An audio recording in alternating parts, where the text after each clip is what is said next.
This podcast is the second in a series on the Mr. Cruel crimes. It assumes you have listened to the previous episode. If you have not, I would recommend you go back and listen to episode 1 before listening to this episode. In researching for this series of podcasts on the Mr. Cruel crimes, one thing that has struck me is the amount of information out there in articles and books that have been written about the case, which contradicts other information. There are many examples of this, but to pick one example at random, the victim in the Lower Plenty attack is variously described as being 11 or 12 years old. It may seem a minor detail, but there are many of these inconsistencies. Therefore, in retelling the facts of this case, I have potentially been presented with the problem of choosing the reliability of one source over another. Should we trust the contemporary newspaper articles of the time, or the most recent in-depth analysis of the Mr. Cruel case, Keith Moore's 2016 article titled Victoria Police and FBI Dossier on Shocking Child Abductions? Perhaps the most comprehensive source of information on the case out there. When the information is contradictory, it is impossible to know which source to consider more reliable. If you rely purely on the contemporary sources, one runs the risk of relying on information which was later realized to be mistaken. On the other hand, if you rely solely on the most recent source, as most articles, blogs, and podcasts about this case have in recent years, you run the risk of relying on a source which has gained some of its information from interviews with detectives and other experts 30 years after the events in question. Memories are fallible, and I have come across instances of incongruities in recent publications, which have relied on the memories of experts who have perhaps misremembered some details from 30 years ago. I will highlight some of these incongruities later in this podcast. When these contradictions come to the fore, and not knowing which is the objective truth, I have decided simply to present the information in a way that reports what other journalists have written about the case and bring it to the attention of the reader when there are contradictions. Perhaps by getting all of this information out there is a small possibility it might contribute to clearing up some of the confusion about the finer details of the case. I realize this style of podcast may not be for everybody. If it is pure storytelling you are looking for, there are a number of blogs and podcasts out there that cover this case. They all tell the story as if they were there, a fly on the wall, as if they know exactly what happened. They almost exclusively rely on paraphrasing Keith Moore's 2016 article mentioned previously, which is a well-written article, but contains information that contradicts some of the details that were presented in newspaper articles in 1987 and 1988 in some key respects. I've spent many months attempting to read everything that has been written on this case. As a result, I have made numerous visits to libraries where I have found many newspaper articles on the subject which nobody else has made available before on the internet.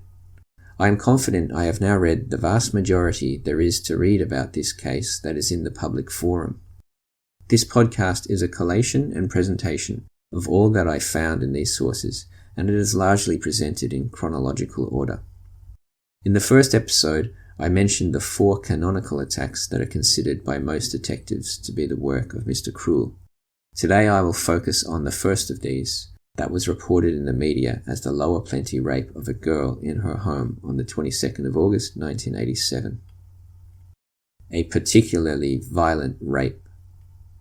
As far as I have found, the very first time anything was ever written about this case was on the 29th of August 1987, when articles were published in both the Age and the Sun News Pictorial. We can probably safely assume, therefore, that there was a police press conference the day before on the 28th of August. Both articles were published exactly 1 week after the actual attack occurred on the 22nd of August. The Age article was written by Greg Birchall under the title, Police Warn That Armed Rapist Might Strike Again. It reported that a 12-year-old girl, take note of her age as this will be different in later articles, was raped after a man broke into her, quote, eastern suburbs house and bound and gagged her parents, and that police were worried that he could strike again. Detective Inspector Val Simpson of the Greensboro CIB was paraphrased as stating that the attack was similar to the 3 rapes which occurred in December of 1985 in the, quote, Donvale Warrandyte Bulleen area. I will discuss these cases in the next episode. He went on to say that the family of the raped girl did not want any details of the attack released, but had agreed to do so when told of the, quote, danger of their attacker repeating his crime. Detective Sergeant Simpson said the attacker was armed with a, quote, small automatic handgun and a large knife. He broke a window at the front of the property before heading straight for the parents' bedroom, where he, quote, bound and gagged a couple in their 30s and their 6-year-old son. Take note here, the article says the son was, quote, 6 years old, and that he was bound and gagged in his parents' bedroom, which contradicts information we hear later. The attacker then took the 12-year-old girl to the lounge room, where she suffered a, quote, particularly violent rape. The detective went on to describe how the attacker stole, quote, $250 cash and a few articles of clothing. He was described as, quote, an Australian in his 30s, about 175 centimetres tall, with brown hair and slim build. Take note of this first ever description of this man too, as it will be different to future reports of this offence. Quote, he was wearing a balaclava, blue jeans and a brown tweed sports coat over a blue zip-up jacket and was carrying a grey cloth bag. A black and white photograph of an artist's rendition of the attacker is also provided, which is clearly the same illustration as the colorized version I've included at the top of the blog post. Only this one is cut off at the man's belly. What is noticeable about this image is the balaclava is open from the upper lip to his hairline. A tuft of hair protrudes from under the top of the balaclava, and there is material stretching across his eyes, which seems to act as some kind of visor that hides his eyes. Nevertheless, this remains the best image we have of Mr. Cruel, as in all the later canonical attacks, his entire face is covered by the balaclava. A very dangerous sort of person. The Sun also reported on this crime in an article by Greg Tom on the same day titled, Family Tied Up as Girl 12 Raped, which goes into a little bit more detail than the Age article. Included a photograph by Janine Eastgate of Detective Sergeant Val Simpson holding 3 different rolls of red, blue and green tape and 2 different types of rope or cord. Behind Detective Simpson we can see 2 illustrations, one of an artist's depiction of the perpetrator and one of the gun and knife used in the attack. The article stated that police were looking for a man who had raped a 12-year-old girl in the, quote, Eltham Lower Plenty area, after tying up her parents and brother in the, quote, bedroom of their outer suburban house. He was armed with a, quote, small handgun and large hunting knife. Police had expressed concern that the man might strike again and that the offences were similar to attacks that had occurred in December 1985. The offender had handcuffed the girl's parents and bound their hands and legs before gagging them and putting, quote, surgical tape over their eyes. He had then taken the girl and her 6-year-old brother into the parents' bedroom, where he bound and gagged the boy before taking the girl to another room and raping her. Police said the man had tricked the parents into thinking he was only there to rob the house. He had stolen $250 from a wallet and purse. Detective Sergeant Val Simpson was quoted as saying, quote, obviously the trauma of rape has been a very nasty experience for the young girl. Anyone who breaks into a home in the middle of the night, subjects a family to this sort of terrorism, and rapes a 12-year-old girl is obviously a very dangerous sort of person. He also said, quote, he has struck once, and there is every possibility he could strike again. Tom wrote that police had stated that the perpetrator was, quote, aged in his 30s, between 173 centimetres and 175 centimetres, probably Australian, with brown hair, slim build and wearing a dark blue balaclava, but also mentioned how he was wearing, quote, blue runners with a white trim. Also, the article stated that the grey cloth bag he was carrying was, quote, similar to the type used by children to carry library books. The Sun article also included the full-length artist's depiction of the attacker. May have committed 5 similar attacks. The next newspaper publication of this attack was on the 1st of September 1987, when the weekly Diamond Valley News published an article titled Task Force to Hunt Rapist by Sally McDonnell, with a photograph similar to the one that appeared in The Sun, depicting Detective Sergeant Val Simpson holding up the tape and rope and the full-length artist's illustration of the suspect. The article stated that police believed that the man who had raped the 12-year-old girl may have committed 5 similar attacks. It stated the girl had been raped after her family had been bound, gagged, and locked in another room. Detective Sergeant Val Simpson, it stated, had been appointed to head a task force to, quote, solve this attack. McDonnell wrote that Detective Sergeant Simpson had speculated that the perpetrator may have been responsible for 3 similar incidents that had occurred in Warrandyte, Bulleen, and Donvale in December 1985, and 2 attempted rapes that had occurred in Greensboro in March and August 1987. Detective Sergeant Simpson was quoted as saying of these attacks, in the 1985 incidents, he entered the homes of women in similar circumstances, and the offence of rape was committed. McDonnell noted that police were, quote, keeping an open mind as to whether the same offender was responsible for 2 recent attempted rapes in the Joyce Avenue, Greensboro area. In the Greensboro attempted rapes, the offender had, quote, forced entry into houses at around 4 a.m. early on Saturday mornings and attempted to rape the female occupant of each house. The article went on to describe the Lower Plenty attack in the same ways as it had been described in The Sun and The Age on the 29th of August. But Detective Senior Sergeant Val Simpson was also quoted as stating, quote, we have no idea at this stage how he selected the house. That's something we're working on at this stage. At this stage, there is nothing to indicate that he knew the family. This is just a normal, everyday family with no special interests or anything that might bring them into conflict with other people. It's almost as if their whole being has been shattered by this one incident. McDonnell then also paraphrased Detective Sergeant Simpson as stating that the offender, quote, could be a local resident, and that there was, quote, no indication that he was on drugs or drink. The article then went on to describe the physical description of the perpetrator in the same way as was in The Sun. Appealing for help. The next article about the Lower Plenty attack appeared in The Age on 4th of September 1987, when a short was written stating that police were, quote, appealing for help to help catch the perpetrator under the title Police Appeal.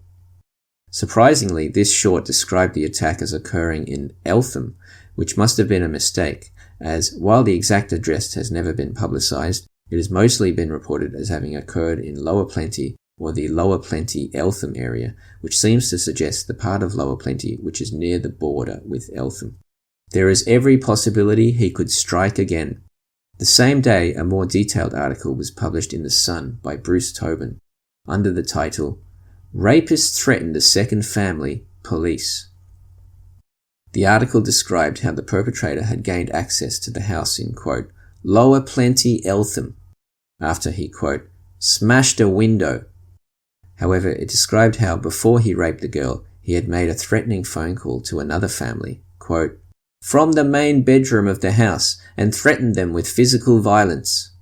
Detective Sergeant Val Simpson was paraphrased saying the perpetrator told the second family to, quote, move their children or they would be in danger, and, quote, there is every possibility he could strike again.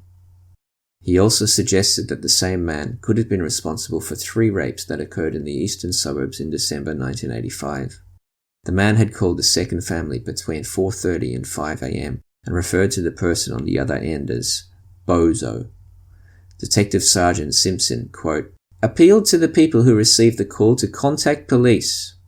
The article then went on to describe the circumstances of the attack in the same way as had been in the previous Sun article, except it said the man was about 175 centimeters tall. The call was made to a person named Bozo. Then on the 8th of September, another article by Sally McDonnell appeared in the Diamond Valley News titled, Phone Threat Clue to Rapist. In the article, McDonnell stated that the police believed that the perpetrator had, quote, made a threatening phone call from the house during the 2-hour ordeal. Detective Sergeant Val Simpson was quoted as stating that, quote, when the offender was in the house, it would appear that a threatening phone call could have been made between 4:30 and 5 a.m. The call was made to a person named Bozo or a similar sounding name. Threatening remarks were made to this person, and it was suggested that he remove his children from the house. We are treating it as a genuine call. The article stated that the police were looking for anyone who had received a threatening phone call at about 4:30 a.m. on the 22nd of August to contact them. Super cool and super cruel. The Lower Plenty attack was in the news again on the 19th of November 1987, when an article by Jim Tennyson appeared in The Sun linking the Lower Plenty attack to an attack on a 48-year-old woman that had occurred on the night morning of the 10th to 11th of November under the heading Police Hunt for Mr. Cruel. This was the first usage of the term Mr. Cruel by the media. Tennyson's article detailed the fact that a police task force had been set up to help find the perpetrator, who was described by police as, quote, super cool and super cruel. Assistant Commissioner of Crime, Mr. Vaughan Werner, was quoted as saying, quote, we have put a very high priority on the hunt for this man. He is a cold-blooded, calculating character who has caused incredible trauma to his victims. Tennyson paraphrases Senior Detective Sergeant Jerry Tatter, who was the head of the task force, as saying, quote, he believed the man had committed at least 3 rapes, and possibly several more over a period of at least 2 years. Senior Sergeant Tatter then went on to describe how he believed the same man had committed the Lower Plenty attack, and then gave a brief summary of that attack. What was notable about this is that the girl is this time described as an 11-year-old rather than a 12-year-old. Another incongruity was that Tennyson stated in his article that the girl's brother was 7 years old. Lastly, he stated that the brother was locked in the wardrobe along with his parents, and this account would be repeated in articles about this case in future years. Tennyson then went on to describe the attack on the 48-year-old woman, in which the perpetrator broke into her home and, quote, threatened her with a knife, bound and gagged her, and then raped her. The man then stole her bank card and went to a bank in Moonee Ponds, where he withdrew $300 from her bank account. He had then returned to the woman's house and, quote, sexually assaulted her again before leaving in the early hours of last Wednesday morning. Tatter was then paraphrased as describing the Lower Plenty attack as a, quote, virtual blueprint of an attack on, quote, a 35-year-old woman in her home in Donvale on the 6th of December 1985. The article stated that in that attack the man had been armed with a, quote, long-barreled handgun, and that, quote, in all 3 cases the rapist has worn a balaclava or hood and blindfolded, bound and gagged his victims before assaulting them and stealing money. Tennyson's article gave a slightly different physical description of the perpetrator, about 179 centimeters tall, aged 25 to 35 and of a slim build. Park Street or Clarinda Road. On the 25th of November 1987, an article by Nadine Hartnett featuring information about the Lower Plenty attack was published by the Essendon Gazette. This was largely about the attack on the 48-year-old Moonee Ponds victim, but also mentioned the Donvale attack in 1985 and included new information. Regarding the Moonee Ponds attack, it stated a man had broken into the victim's home at, quote, 10 p.m. before describing the attack in the same way as was in Jim Tennyson's article. However, more information was given on the location and the description of the attacker. He was described as, quote, a slim man wearing pale blue jeans, and, quote, could have been seen near Park Street or Clarinda Road between 9:30 and 10 p.m. on November 10th, or at the Commonwealth Bank in Puckle Street near Pratt Street between 1 and 1:30 a.m. the next morning.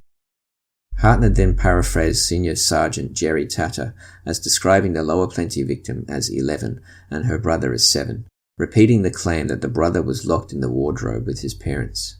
Again, this contradicts other articles and may have simply been a mistake by the officer at the press conference. The Donvale attack was then also described in the same way as had been in Tennyson's article. Red and white and plain white nylon clothesline cord and blue, green and red PVC electrical tape. On 15th of November 1987, a Crime Stoppers report was published in The Age about the Lower Plenty attack. It described the victim as 11 years old, and it stated the perpetrator gained entry to the house when he, quote, smashed a window. It said he, quote, made several phone calls to speak about a person called Bozo. It stated, quote, "He carried a grey satchel and red and white and plain white nylon clothesline cord and blue, green and red PVC electrical tape. A cold-blooded, calculating character who has caused incredible trauma to his victims." Then on the 10th of May 1988, Ines Willix for The Age wrote an article about the case titled, "Police Ask Public for Help Tracking Rapists Linked to 20 Attacks." This article stated that Detective Inspector Ken McKenzie had tentatively linked the rapist involved in the Lower Plenty attack to at least 20 other attacks in the northern and eastern suburbs. Willix paraphrased the police in general as describing him as, quote, "the most audacious sex attacker they have investigated." Detective Inspector McKenzie was quoted as saying, "It puts him into the Mr. Stinky category, and he poses no less a threat as Mr. Stinky did in his heyday." The article then added a note that, quote, "Raymond Edwards, known as Mr. Stinky, was convicted in 1985 of 5 rapes. The detective inspector said that a task force had been set up the previous November after the attack on the 48-year-old woman in Moonee Ponds, and that, quote, "They are certain he has committed 3 attacks since December 1985. A 35-year-old woman in December 1985, the Lower Plenty rape of an 11-year-old girl, and the Moonee Ponds, quote, assault of a 48-year-old woman in November the previous year." The article went on to describe how during the Lower Plenty attack, the rapist had stolen, quote, "a box of rare classical records." The records were by the London Philharmonic Orchestra in a set called, quote, "Classic Gold, written in gold print on a black box." Detective Inspector McKenzie went on to ask for help from anyone in the public who might have acquired a set such as this since August 1987. Willix wrote that during the Lower Plenty attack, the man was armed with a, quote, "pistol," and that, quote, "he even made himself a meal. He picked the glass from the broken window and stole a dark blue parka with the label Ecuadorian Shirt Company." This article described the man as between 168 and 183 centimeters tall, a much wider range given than in previous articles about this attacker. "Cool and calculating, a man who meticulously plans his attacks." Ines Willix then released another article for The Age 2 days later, on the 12th of May 1988, under the title, "Police Seek a New Mr. Stinky Rapist." The article begins by suggesting police were searching for a new rapist in the vein of Mr. Stinky, who it was stated was, quote, "now serving life for murder." It paraphrases police as describing the new rapist as, quote, "cool and calculating, a man who meticulously plans his attacks." And he also mentions again how the perpetrator had been linked with at least 3 rapes and up to 20 attacks. Willix also wrote, quote, "They know of but refuse to discuss several disturbing similarities about the attacks because they fear others could copy his methods." Willix went on to describe how the police did not know much about the attacker because he always wore a balaclava. It is mentioned how he stole small amounts of money from all his victims. Chief Commissioner Kel Glare is cited as using this attacker as an example of why police needed more resources to tackle crime. The quote from Assistant Commissioner of Crime, Vaughan Werner, from the article dated 10th of May, describing the attacker as, quote, "a cold-blooded, calculating character who has caused incredible trauma to his victims," is repeated. Willix described the 6th of December 1985 Donvale attack in a unique way with new information. "He waited in a house for a 30-year-old woman," he had described her as aged 35 in his own article just 2 days previously, "and her 17-year-old sister. When the women arrived home at 10:30 p.m., the older woman was confronted by a man in the lounge in the back of the house. He had broken in through the back door. Armed with a long-barreled pistol, the man took the woman to a bedroom where he had heard the younger woman talking. Using pantyhose, he tied the girl up and locked her in a bedroom wardrobe, securing the door handles. The man then took the older woman to another bedroom, tied her up and raped her. Police said that during the attack he called to her sister in the bedroom to check on her. The rapist spent about 90 minutes in the house after the attack. He stole a small amount of money and ripped the telephone from the wall." Willicks then described the Lower Plenty attack with some new information, saying, quote, "A family home surrounded by bushland in a quiet street." Also, quote, "He went first to the master bedroom, where he tied up the parents of an 11-year-old girl and forced them into a wardrobe. Again the doors were secured, this time with a shoe rack." It is stated that he tied the 7-year-old brother to the bed in the parents' bedroom before the girl was taken to the lounge room and assaulted. Willicks also paraphrased the police as reporting that, quote, "The man spent 2 hours in the house, making a meal in the kitchen and making several phone calls." Willicks reported, quote, "Before he left, probably through the front door, he picked up the broken glass on the lounge floor, ripped a telephone from the wall, and stole a box of classical records, a coat, and some money. Police are especially interested in the coat made by the Ecuadorian Shirt Company. It was bought in South America and may be the only one in Australia." Note: a Google search for this company brings up nothing, but there is a company called the Ecuadorian Clothing Company. It is unknown if this is the same company being referred to here. Willicks then went on to describe the attack on the 48-year-old woman in Moonee Ponds on, quote, "The 10th of November 1988. The man broke into the house at 9:20 p.m. Notice this is different from the time of 10 p.m. given in Nadine Hartnett's article in the Essendon Gazette, and used a knife to threaten the 48-year-old woman who lived alone. She was sleeping when she was attacked. The rapist did not turn on the lights. He tied her up with a nylon cord, which is not available in Australia, and then raped her. He emptied her handbag and took her automatic teller machine card. Police are certain he planned the attack because he walked almost a kilometre to a bank with an automatic withdrawal machine. He withdrew $300 from the woman's account and walked back to the house. He was away about 45 minutes. During that time, the woman freed herself of her gag and called for help. When the man returned, he admonished the woman and raped her again, before ripping out the telephone and leaving. The woman's ordeal lasted more than 4 hours.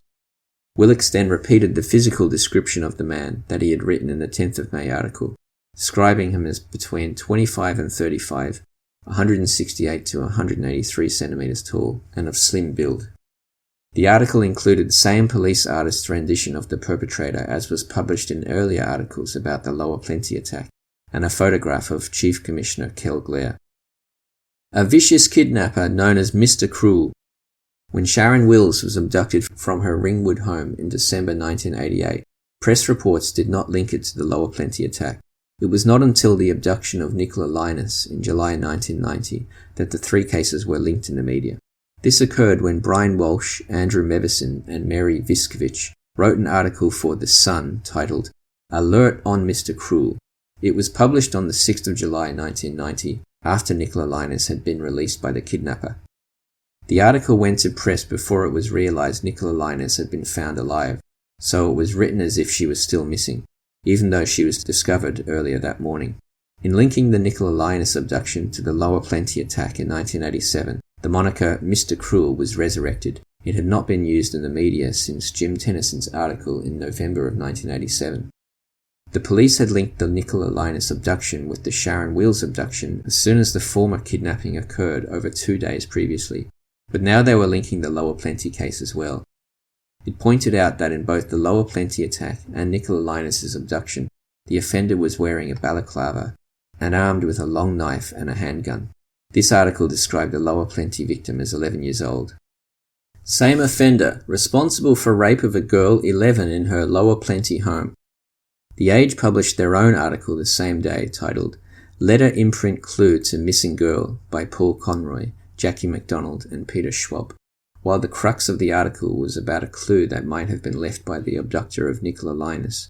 I will not go into those details now, as I will save that discussion for a future in-depth post I do on the Nicola Linus abduction. Notably, the Age article did not refer to the perpetrator as Mr. Cruel, choosing to ignore the moniker used previously by The Sun. However, it did link the same man who abducted Nicola with the man who had abducted Sharon and the perpetrator who had committed the Lower Plenty attack, describing the victim in the latter as 11 years old. Mr. Cruel, who was responsible for the rape of a 12-year-old girl. The same day, the 6th of July 1990, Louise Talbot and Philip Hudson published an article in The Herald, an evening newspaper, titled Dangerous fantasy, the key to kidnap, say police. It also stated that police had linked Nicola Linus's abduction to the Sharon Wheels abduction and the Lower Plenty attack, describing the Lower Plenty victim as 12 years old and her brother as 6 years old, a combination of ages that had not been used before in previous articles.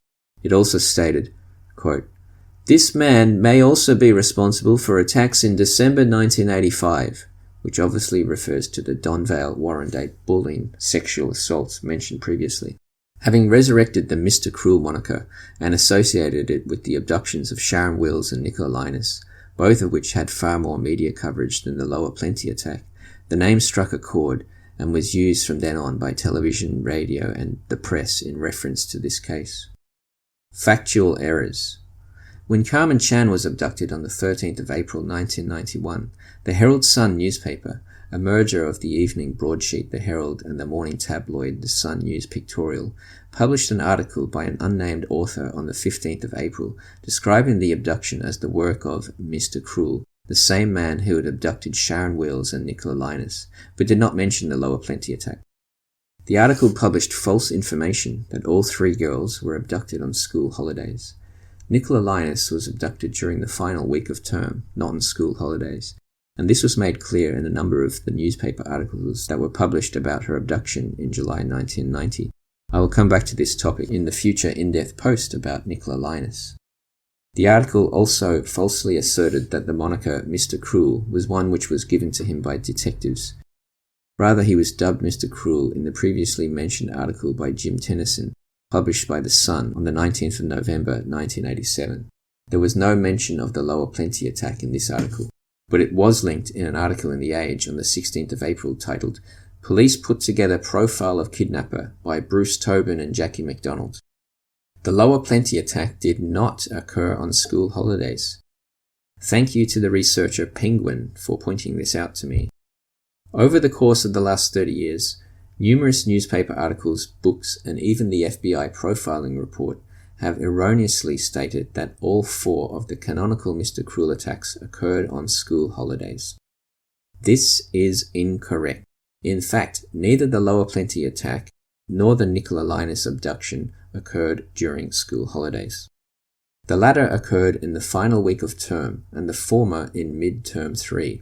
Yet this mistake is repeated by respectable mainstream media organizations en masse.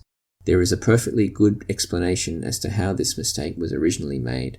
When the school terms for 1990 were first decided upon in 1989, they originally had Term 2 as finishing on the 29th of June and Term 3 beginning on the 16th of July. However, this was later amended and Term 2 actually finished on the 6th of July. Since Nicola Linus was abducted on Tuesday the 3rd of July, this was in fact the last week of term. This can be proved by simply looking at the newspaper articles from the period that clearly illustrate that Nicola was to finish school on the Friday the 6th of July, before she and her family had planned to return to England the following day. The FBI profile of Mr. Cruel. On the 24th of April 1991, having received a request from Victoria Police to create a profile of the unknown offender, the FBI Academy at Quantico, Virginia, wrote a letter to the Victoria Police based on information the latter had provided to them about the four canonical attacks.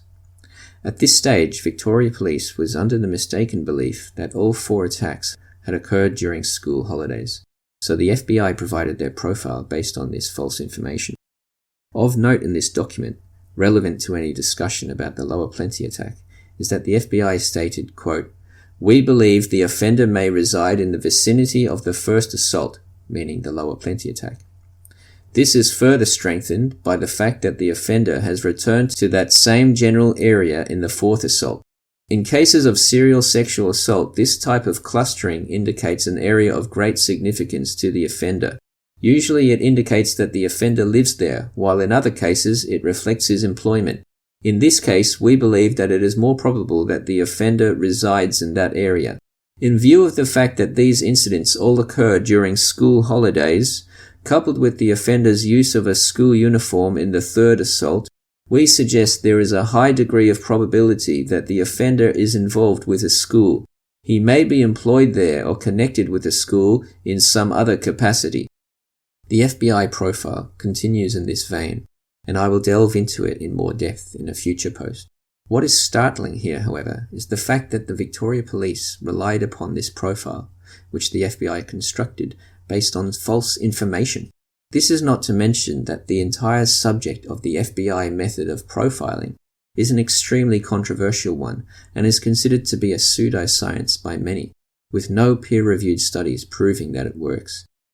However, I will come back to the topic of the FBI method of profiling in a later post. Mr. Cool? In a long article for The Age titled "Brutal Abductor Breeds Fear with Cruelty," published 3 weeks after Carmen Chan's abduction, Anthony Catalano referred to the Lower Plenty attack. He gave the victim's age as 11 and her brother's as 7. He stated that the brother was tied up and locked in the wardrobe with his parents. Confusingly, he also claimed that a police task force set up after the Moonee Ponds attack dismissed it as not the work of Mr. Cruel. This is strange indeed, as recently as 2019, Xanthi Mallet, in the chapter of her book Cold Case Investigations that dealt with Mr. Cruel, was asserting that the Moonee Ponds attack was the work of Mr. Cruel. We will come back to this seeming contradiction later in the podcast. Catalano also gave a bizarre origin story for the term Mr. Cruel, claiming that it was coined when police initially thought the identity of the attacker of the 48-year-old victim and the Lower Plenty victim were one and the same. They had, he claimed, called the perpetrator in the Lower Plenty case, quote, Mr. Cool. So when Chief Police Commissioner for Crime, Mr. Vaughan Werner, described that perpetrator in the Moonee Ponds case as, quote, cruel, the name, quote, Mr. Cruel, appeared as the headline the next day in the Sun article by Jim Tennyson. The problem with this claim is that there is no evidence it is true. While the perpetrator in the Lower Plenty attack case had been described as, quote, cool and calculating, nowhere have I found evidence that he was referred to as, quote, Mr. Cool. Furthermore, the fact that Catalano refers to the linking of the Moonee Ponds rape with the Lower Plenty rape as a mix-up, when some experts have more recently asserted that the two crimes were linked, makes this article even more confusing. A lack of mentions of the Lower Plenty attack. Operation Spectrum was the police task force set up to investigate the abduction of Carmen Chan. I will cover Operation Spectrum in more depth in a later post. Throughout the duration of this task force, from 1991 to 1994, the detectives on it asserted to the media that the abductor of Carmen Chan was probably the same person who had abducted both Nicola Linus and Sharon Wills, and who had raped the girl in Lower Plenty. Despite this, a series of books were published in the following 2 decades which covered the Mr. Cruel case, which hardly mentioned the Lower Plenty attack.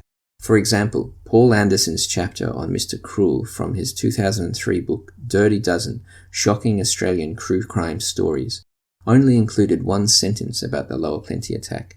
Larry Reiter's chapter on the Mr. Cruel case in his 2008 book, The Australian Book of True Crime, does not mention it at all.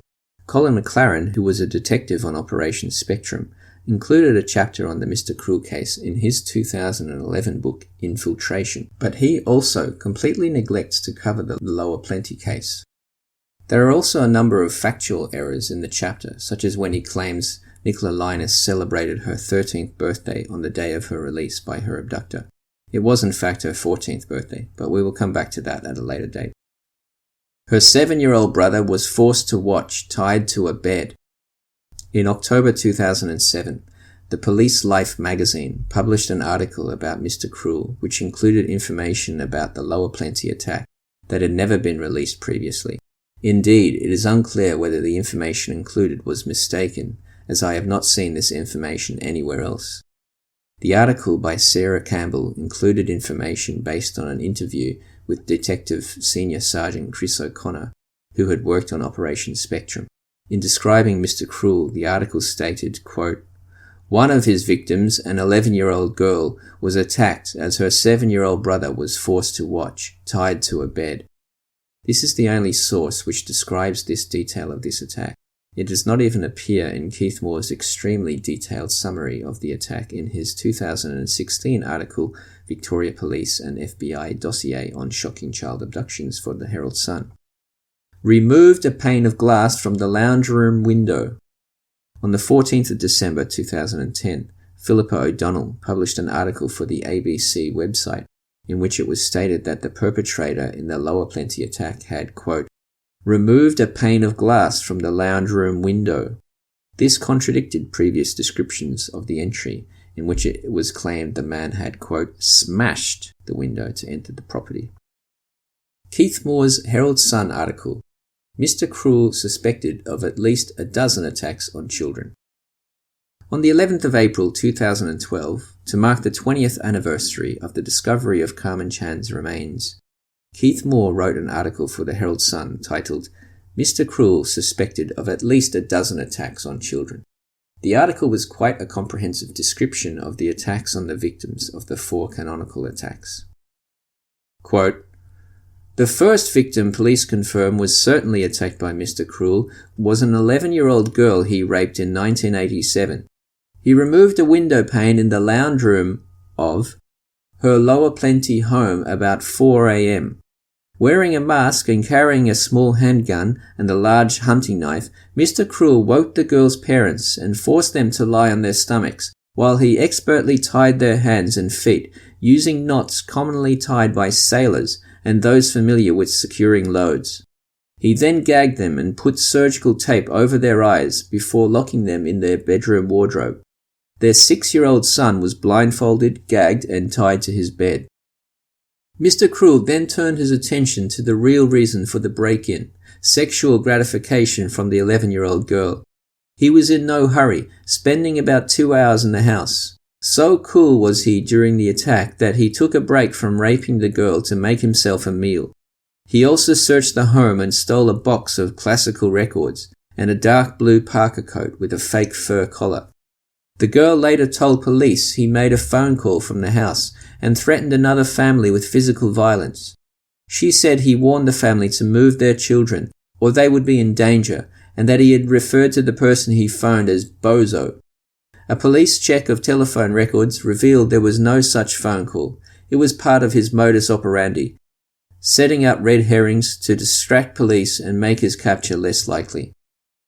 This is the first time the telephone call has been described in this way, that the perpetrator did not actually make the call, but just pretended to.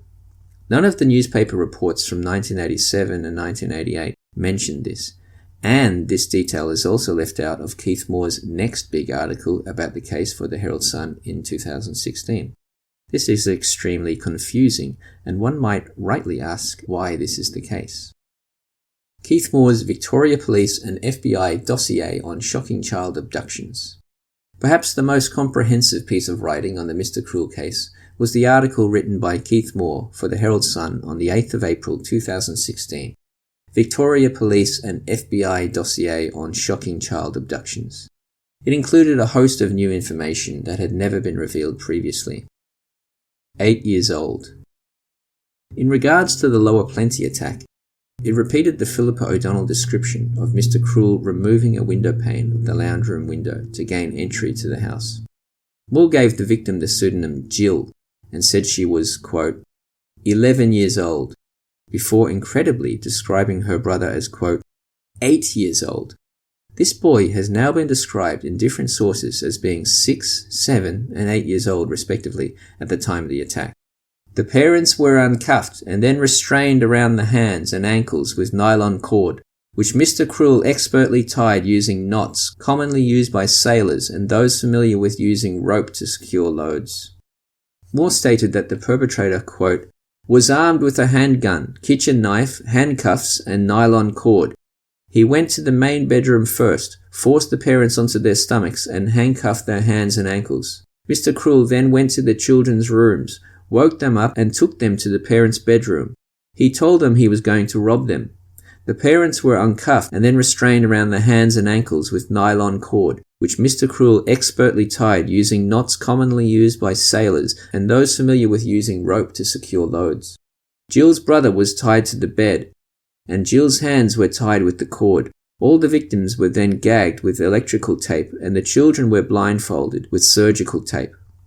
Mr. Cruel asked Jill her name, was told it, but later wrongly and repeatedly referred to her as Kate, not her real name.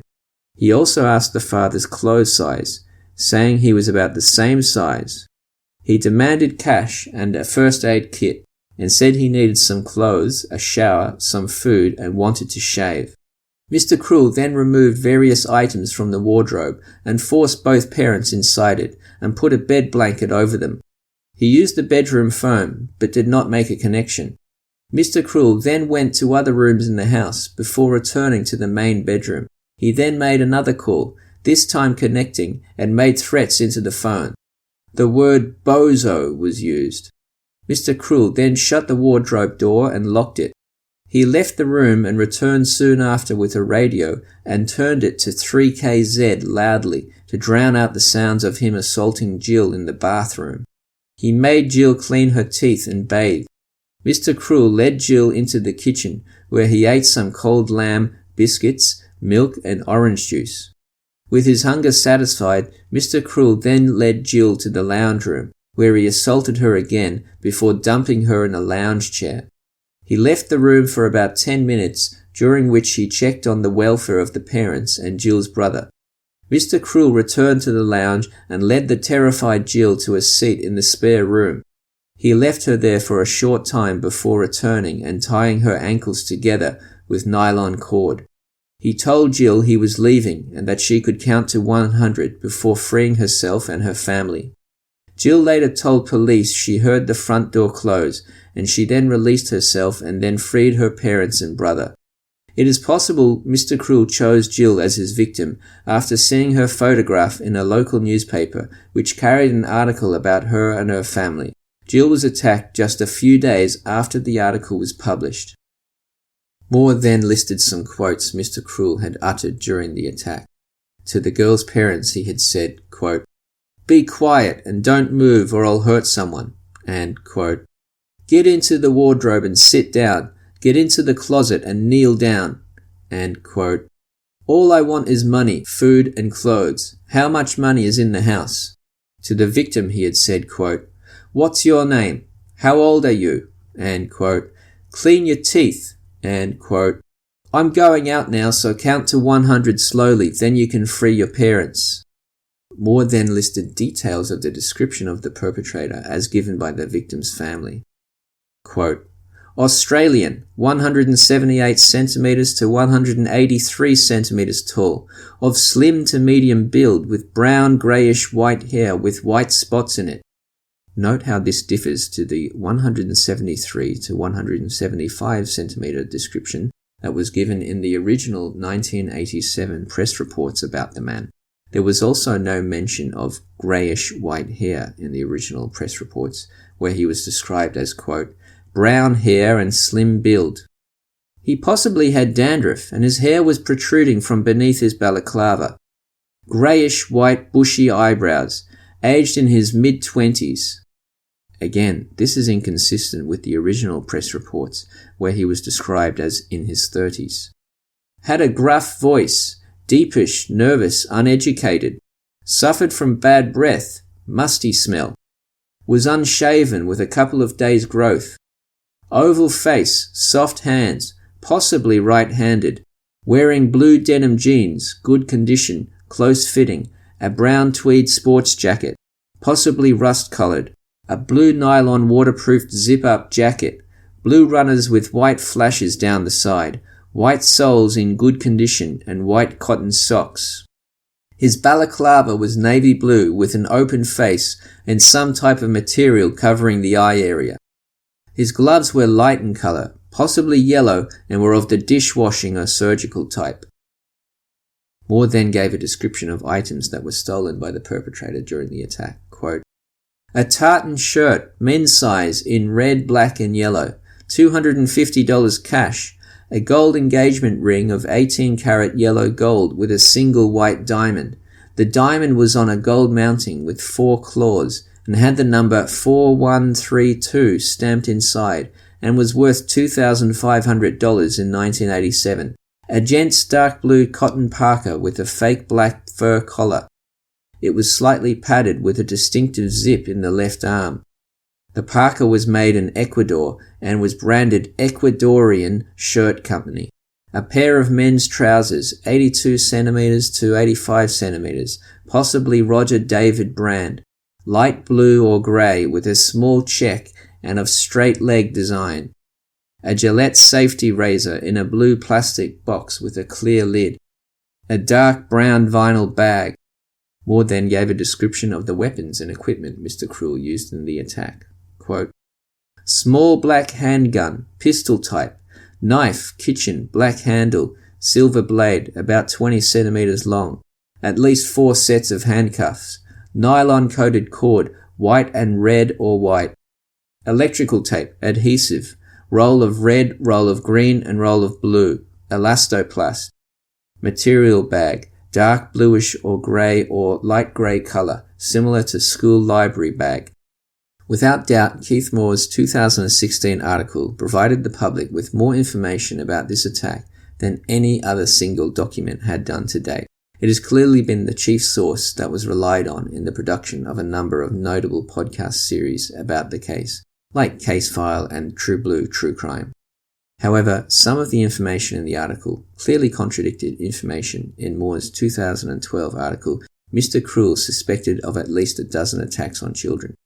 Furthermore, cannot simply be explained by Moore correcting the record, as in his 2019 book, Mugshots 3, co-written with Jeff Wilkinson, his description of the Lower Plenty attack reverts back to the same one he had described in the 2012 Herald Sun article. For example, the boy is referred to as being 6 years old in his 2012 article, then 8 years old in his 2016 article, and then back to 6 years old in his 2019 book. Yes, the 2019 book is an update of a book that was originally published in 2003, but why does it contain the old description of the Lower Plenty attack? The 2012 article and the 2019 book also stated that the boy was tied to his own bed by the perpetrator, whereas in the 2016 article, Moore simply says the boy was, quote, tied to the bed. Since the description of the attack at this stage is occurring in the parents' bedroom, the reader can only presume that the boy was tied to the parents' bed. Why the incongruities? Each of his descriptions also differ in key respects to the contemporary press reports, and this raises the serious question of why this is the case. Moore did not reveal where he got his information, yet his 2016 account raises a number of questions I feel should be answered. Why does his account state that the perpetrator was in his 20s when the original press reports said that the man was in his 30s?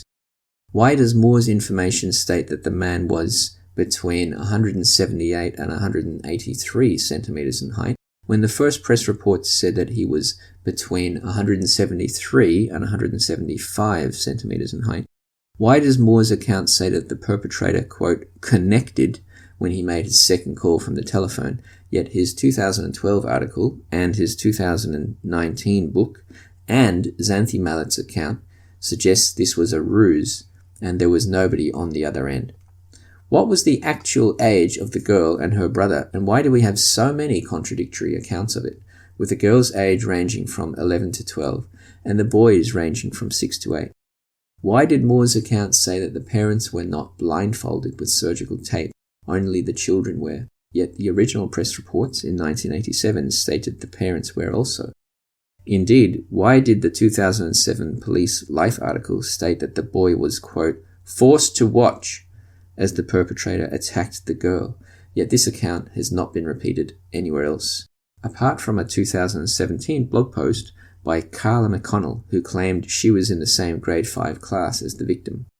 Why do some accounts neglect to mention that the girl was assaulted in the bathroom, while other accounts state she was only assaulted in the lounge room? And Chris O'Connor's account in Australian True Crime Stories seems to suggest the sexual assault only occurred in the bathroom. Was the lounge room window, quote, smashed, or did the perpetrator, quote, remove the window pane? There is so much contradictory information surrounding this case. I believe the Victoria Police should answer these questions once and for all, so as to prevent the spread of incorrect information about it, which could in turn harm the chances of a breakthrough in the case. Some misinformation about the exact location of the Lower Plenty attack. The address of the house where the Lower Plenty attack occurred has never been revealed. When the Herald Sun published a series of articles to mark the 25th anniversary of the abduction of Carmen Chan in April 2016, one of the articles included an interactive map made with a map-making tool named StoryMap. It showed the exact locations of houses from which the 3 abducted girls were taken. It also included a location for the Lower Plenty attack, but this was only ever intended to be an approximate location, and the marker was placed on a random spot in Lower Plenty. This had the inadvertent effect of causing some internet users to mistakenly believe that the attack occurred on or off Para Road in Lower Plenty. In fact, the American blogger, who goes by the name Gian J. Quasar, who runs the blog Questosite, claimed in July 2017 in his own series of blog posts on the Mr. Cruel crimes that the Lower Plenty attack occurred in a house, quote, off Para Road. However, this is not correct. As a result of this misinformation, I have encountered a number of individuals who are interested in this case who falsely believe this is where the attack occurred. Furthermore, there are a number of other factual errors in this blog, which is essentially just a rehash of Keith Moore's 2016 Herald Sun articles, but the author editorializes for entertainment value throughout the series. This blog is not a credible source for information about this case. The fact of the matter is, we know the Lower Plenty attack occurred in the part of Lower Plenty near the border with Eltham, since some newspaper articles described it as occurring in the, quote, Lower Plenty Eltham, or, quote, Eltham Lower Plenty region. I will not reveal the exact location, as this is not something police have ever released publicly. I have marked it on the map at a random location in the part of Lower Plenty near the border of Eltham. Cold Case Investigations by Xanthi Mallet, 2019. In August 2019, criminologist Xanthi Mallet published a book which included a chapter on the Mr. Cruel series. In describing the Lower Plenty attack, the assertion that the perpetrator in the Lower Plenty attack, quote, removed a window pane in the lounge. She wrote that he, quote, forced the parents at gunpoint to lie on their stomachs, and, quote, he also had a small knife. Remember, this differs to the original press reports of the period which described the knife as, quote, large. She states that, quote, surgical tape was put over their eyes, which differs from Moore's account that it was only put over the eyes of the children. She refers to the age of the boy as, quote, 6 years old, and that he was, quote, tied to his bed. She refers to the girl as, quote, 11 years old. Mallet does not mention the attack on the girl that others said had occurred in the bathroom before she was told to, quote, clean her teeth. Rather, she states that the perpetrator, quote, assaulted her after he told her to clean her teeth. She states that the perpetrator, quote, cut the phone lines, which is different to the Ines Willick's 12th of May 1988 article, which states that, quote, he ripped the telephone from the wall. Mallet stated that the attacker, quote, pretended to make a phone call using the term bozo to the person on the other end, saying that the other person needed to move their children, otherwise they would be in danger, which is a direct copy of Bruce Tobin's 4th of September 1987 article from The Sun. In regards to the phone calls made from the house, Mallet stated, quote, later the police checked and no call had been made. She goes on, quote, the conclusion drawn was that this was an attempt to hide his true motives, as was the theft of the personal items, a ruse to distract and confuse the police. It is not clear what source Mallet has to make this claim, as it differs from the account of Keith Moore's 2016 Herald Sun article, in which he claims the perpetrator did in fact make a connection with his second telephone call. It also differs to the accounts of the attack in the newspaper articles that were published in 1987 and 1988. Later in the chapter, Mallet speculated on the likely location of Mr. Cruel's residence, remarking on the relevance of the, quote, geographic spread of the attacks, and concludes that, quote, the first and fourth attacks, meaning the Lower Plenty attack and the Carmen Chan abduction, were so close together that it is likely the offender lived close to where these incidents happened. This is possibly information she took directly from the FBI profile report, which, as we saw earlier, was based on incorrect information provided by Victoria Police. Mallet then went on to describe her belief that the offender, quote, specifically targeted children in their prepubescent stage before they go through puberty and develop secondary sexual characteristics. I was interested to know whether Mr. Cruel was a paedophile in the true sense of the word. She then goes on to state that she knew criminal psychologist Tim Watson Munro had worked on the Mr. Cruel case, and so she asked him his opinion on whether Mr. Cruel was a paedophile. "No, Mr. Cruel wasn't an exclusive paedophile," he replied. Mallet then goes on to explain in Watson Munro's words how he had been retained by Victoria Police to profile Mr. Cruel's offending, which exposed him to the, quote, full range of his actions. These included the rape and confinement of an elderly nun in a Melbourne northern suburb, with him brazenly taking her car and her ATM card in order to drive to a local bank and steal her savings.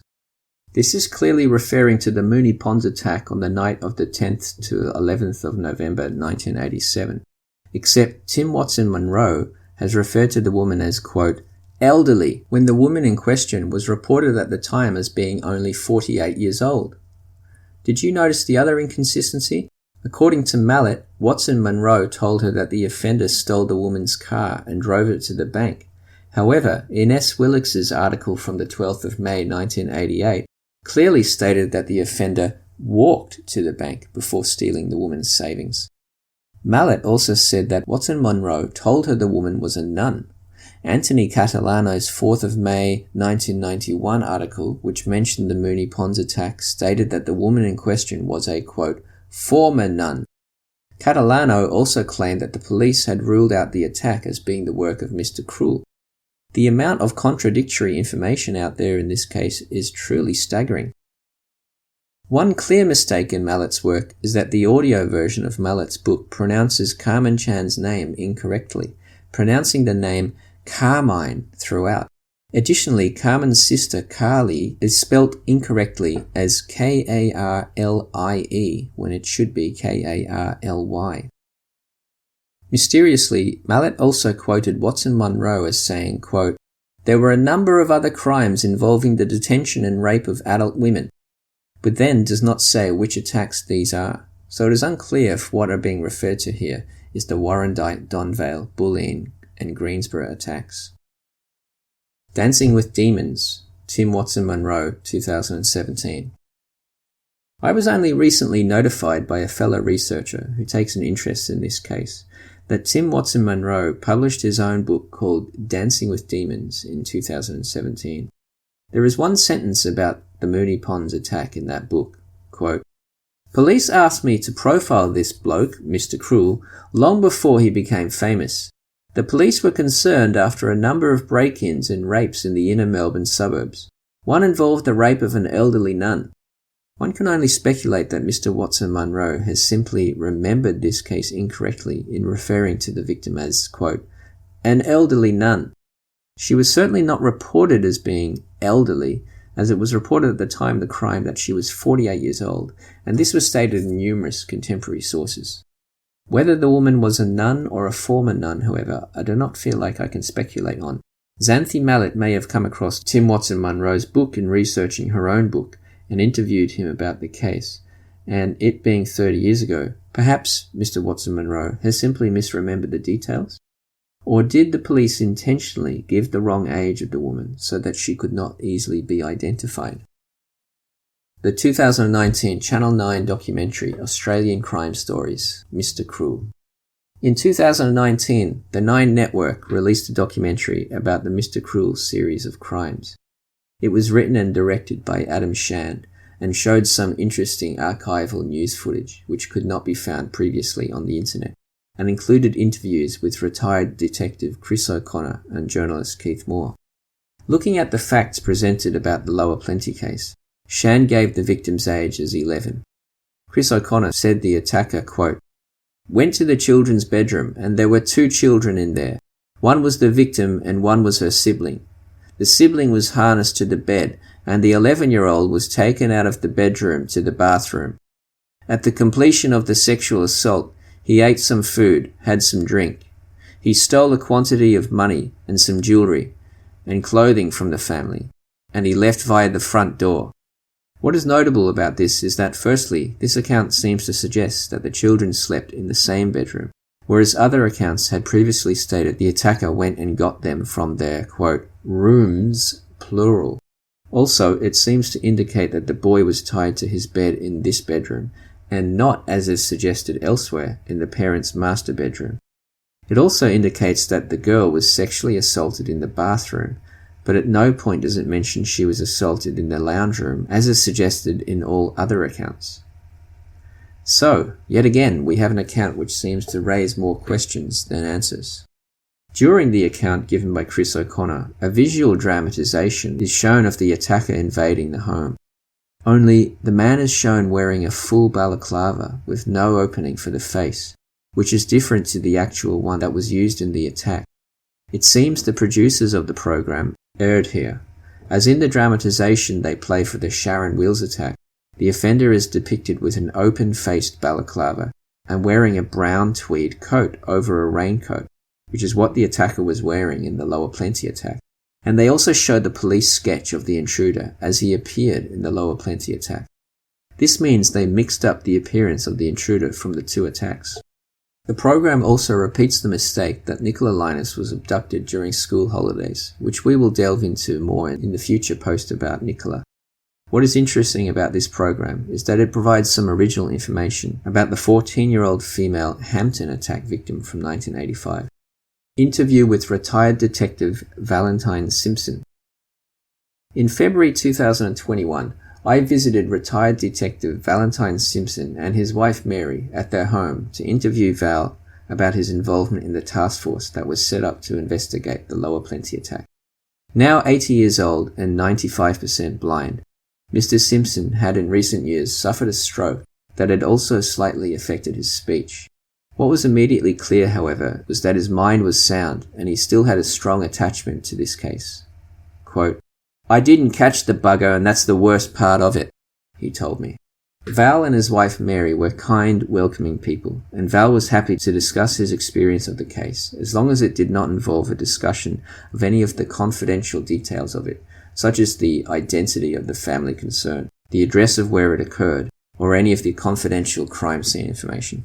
I started off by reading Val the 4th of September 1987 Sun article by Bruce Tobin, which mentions the phone calls that the offender was said to have made to remind him of the case. He told me that he decided to release the information about the threatening phone call that was made by the offender because he had used the word bozo, and because this was such an unusual word, there was a good chance it might, quote, jog someone's memory who knew someone who used that word. Val also told me that he always felt that whoever the offender was, it was someone who was very analytical and someone with a great deal of forensic knowledge because he did not leave a trace of evidence.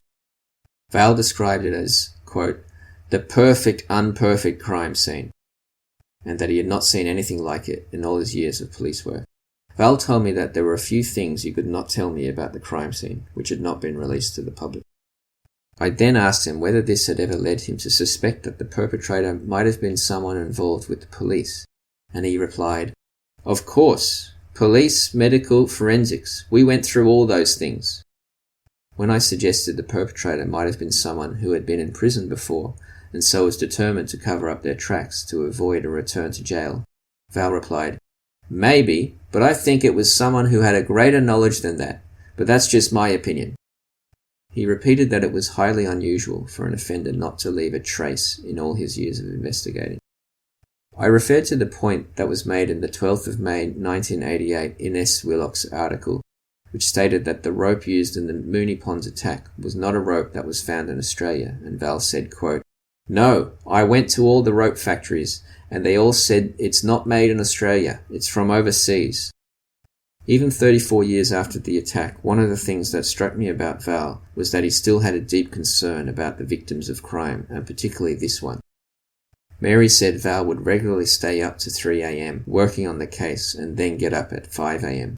Val said, quote, "When you've met the parents and girl, you become attached to them, sort of. When you investigate, you put everything into your victim. When you don't catch the bloke, you feel like you've failed your victim." Val described to me how when he was on the task force, he worked about 12 hours a day, 7 days a week, reading up on every Australian rape case he could in an attempt to make a link. Val said at the time he had decided that this attacker was, quote, a serial rapist, as he was confident the Lower Plenty attack had such strong similarities to the Donvale rape of 1985, and one other that he could not remember, but he could not remember making any links to the 1987 Greensboro attempted rapes. Interestingly, when I brought up the Moonee Ponds attack of the 48-year-old, quote, nun, or former nun, Val said he, quote, thought they had caught the bloke for that. This was news to me, so I questioned Val as to whether he was sure, and he said, quote, I think he was caught. I may be wrong on that. Val said he was definitely called to the crime scene for the Moonee Ponds attack, but he was not sure if it was linked to the Lower Plenty attack. I informed Val of Xanthi Mallett's 2019 book and how she had stated that Mr. Cruel was responsible for the Moonee Ponds attack as recently as 2019.